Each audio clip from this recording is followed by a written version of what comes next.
Merci Erickson. 60 ans que nous nous définissons en fonction de critères qui nous sont étrangers.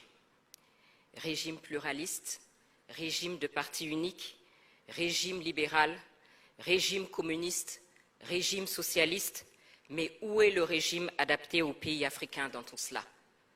60 ans de mascarade électorale, tenez-vous bien, entre 1960 et 1989, sur 102 élections présidentielles, le président en exercice a remporté les élections avec en moyenne 92%.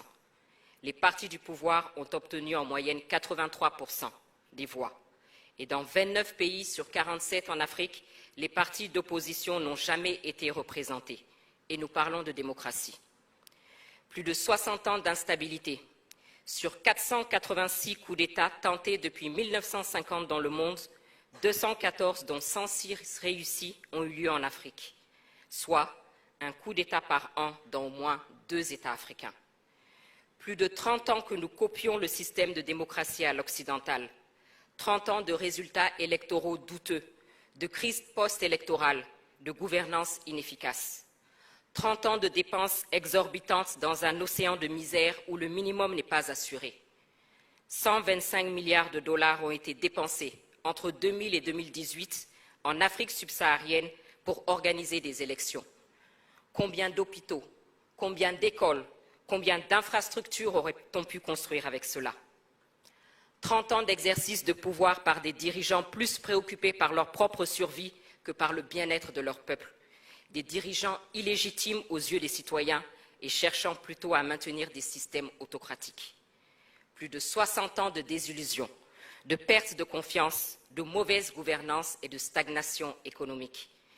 Il suffit de regarder les pays qui ont accédé à l'indépendance au même moment que nous et voir le niveau de vie de leurs citoyens aujourd'hui. Singapour, la Corée du Sud, par exemple.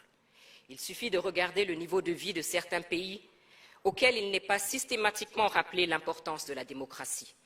Les Émirats arabes unis, par exemple. Qu'est-ce qui est finalement important pour nous, Africains? Copier les autres ou tracer notre propre voie vers nos aspirations profondes? C'est la question. Bonjour à toutes et tous. Merci pour votre présence, pour votre enthousiasme, pour votre engagement et vos encouragements. Depuis les premiers instants où nous avons partagé ce projet avec vous, ce projet qui est aussi le vôtre. Signe que nous ne sommes pas trompés. Il faut que la situation de notre continent change. Et pour cela, il faut réfléchir, il faut construire, il faut partager, il faut convaincre et surtout, il faut agir. Car si nous ne le faisons pas, personne ne viendra le faire à notre place. Je viens de vous décrire la situation qui est inacceptable. Illégitimité, rupture constitutionnelle, 3e mandat, crise politique, absence de décollage économique inclusif. Le système de gouvernance n'est pas adapté, c'est un fait. Les modèles plaqués ne fonctionnent pas. Si le but est la gestion vertueuse de la cité par des dirigeants légitimes vers le progrès inclusif, alors il faut accepter, comme le disait Amadou Hampâté-Bâ, que les hommes peuvent atteindre un but commun sans emprunter les mêmes voies. Il est temps de changer, de nous réinterroger et d'élaborer notre propre réponse, celles qui nous sont adaptées.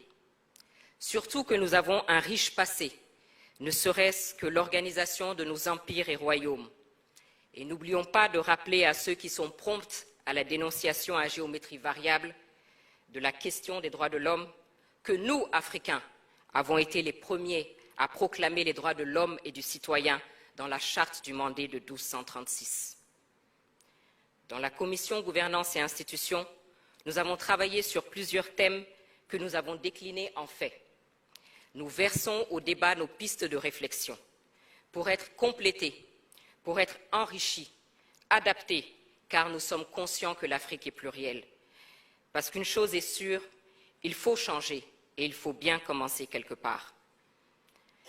Nos pistes de réflexion sont faites sans tabou et de manière constructive. Nous nous interrogeons sur ce qui ne fonctionne pas, notamment la question de la légitimité de nos dirigeants. Ils sont élus sur le papier à l'issue de processus dont la transparence peut clairement être mise en doute dans plusieurs cas. Il est normal qu'à la moindre crise, ils ne bénéficient d'aucun soutien de la population et soient balayés parce que considérés comme illégitimes. D'autant plus que dans plusieurs États africains, nous avons des monarques qui règnent sans contre-pouvoir, sinon sur le papier, et ne rendent pas compte. Le débat sur la limitation des mandats qui nous a été imposé est une autre piste de réflexion. Est-il adapté à notre situation actuelle, nous, Africains? Chaque 5 ans, chaque 7 ans, ce sont des violences électorales, des coups d'État constitutionnels. Est-ce la priorité dans des États en crise comme les nôtres? Et ceux qui nous insufflent cette obligation ne se sont pas gênés pour ignorer superbement cette disposition constitutionnelle lorsque eux-mêmes étaient en crise. Souvenez-vous du président Roosevelt des États-Unis, élu pour 4 mandats, et je ne parle pas du général de Gaulle, président de 1958 à 1969. Nous voyons tous la situation de nos États. Pourquoi ne pas dépasser ce débat et se poser les vraies questions qui sont: comment désigner des dirigeants qui gouverneront et travailleront uniquement au service d'une vision partagée? Autrement dit, qu'est-ce qui est important pour nous, Africains? Est-ce que ce n'est pas ce qu'on fait du mandat et non sa durée? Et face à un dirigeant dont le pouvoir dévie, il faut avec responsabilité réfléchir aux mécanismes de destitution, des mécanismes connus de tous et encadrés. Parce qu'actuellement, vous l'aurez constaté, le mode de destitution le plus utilisé est le coup d'État. Les coups d'État, parlons-en. Un proverbe malien dit qu'après une chute, ne t'intéresse pas au lieu de ta chute, mais à ceux qui t'a fait tomber. Au-delà des condamnations quasi automatiques, ne faut-il pas s'interroger sur la cause de ces coups d'État? Et pourquoi ils suscitent à chaque fois un espoir de changement pour nos populations? Mais également, ne faut-il pas que nous arrêtions les faux fuyants et que nous considérions la question de l'armée, qui est clairement un acteur à part entière dont il faut définir le rôle? À côté de nos dirigeants, la question des acteurs de la gestion de la cité, le citoyen, la société civile et les partis politiques est aussi une piste de réflexion. Le citoyen a voix au chapitre uniquement au moment des élections. Nos sociétés civiles sont moribondes ou devenues des instruments aux mains des puissances étrangères. Et les partis politiques voient leur nombre exploser et sont souvent devenus des moyens d'accéder aux postes ministériels ou autres avantages plutôt que de participer à faire avancer le débat. J'ai parlé de légitimité tout à l'heure. Justement, ceux qui en bénéficient sont nos légitimités traditionnelles, dont la place est connue, acceptée, respectée de tous. Ne devrions-nous pas leur redonner leur place, les remettre au centre, à équidistance des jeux politiques et assurer leur indépendance financière? Ces pistes de réflexion sur lesquelles nous travaillons concernent donc nos institutions internes, bien entendu, mais cela est valable pour nos institutions régionales et sous-régionales. En zone francophone, les résultats de ces institutions sont plus que mitigés quand elles ne sont pas sous la coupe d'influences et d'agendas étrangers. Sinon, comment expliquer que les décisions de ces institutions dites africaines soient annoncées depuis une capitale européenne, ou alors que les chefs d'État de ces institutions soient invités par un chef d'État européen à tenir leur sommet dans une ville américaine? Qui paye commande? Parvenir à l'indépendance financière de ces institutions est donc une question cruciale. Ces pays qui tentent de nous imposer leur agenda ont tous leur politique africaine, alors que clairement, nous-mêmes ne parvenons pas à bâtir une politique africaine commune digne de ce nom, et encore moins une politique africaine du monde.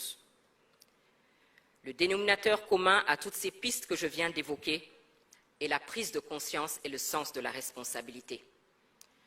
Pour Patrice Lumumba, l'Afrique écrira sa propre histoire. Le temps est venu. Le temps est venu sans idéalisme, sans tabou, et en ayant le courage de remettre en cause certains principes érigés en dogme, et en ayant à l'esprit les besoins réels de nos concitoyens, le temps est venu de rechercher nos propres réponses. Et c'est ce que nous essayons de faire parce que personne ne viendra le faire à notre place. Je vous remercie.